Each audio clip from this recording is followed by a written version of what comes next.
நீங்கள் பார்த்து கொண்டிருப்பது உங்கள் ஆர்எஸ்கேவி யூடியூப் சேனல்.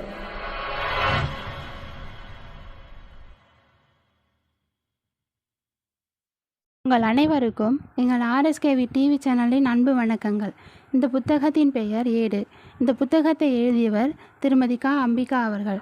இந்த புத்தகத்தை வாசிப்பவர் நான் உங்கள் திருமதி ரமா சதீஷ்குமார். இந்த ஆடியோவை உங்களுக்கு வழங்குவது உங்கள் ஆர்எஸ்கேவி டிவி சேனல். நீங்கள் ஏடு என்ற புத்தகத்தில் உள்ள பகுதி 178 வரை கேட்டு இருப்பீர்கள்.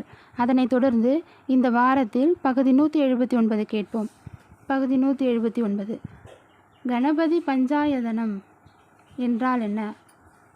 பிள்ளையார் சூரியன், அம்பிகை, விஷ்ணு, சிவன் என்ற ஐம்பெரும் தெய்வங்களையும் ஒரே நேரத்தில் ஒரே பீடத்தில் வைத்து பூஜை செய்வதற்கு கணபதி பஞ்சாயதனம் என்று பெயர்.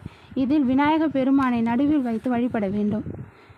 எனவே பகுதி 179 இத்துடன் நிறைவு பெற்றது. இனி அடுத்த வாரம் புதன்கிழமை மற்றொரு பகுதியில் உங்கள்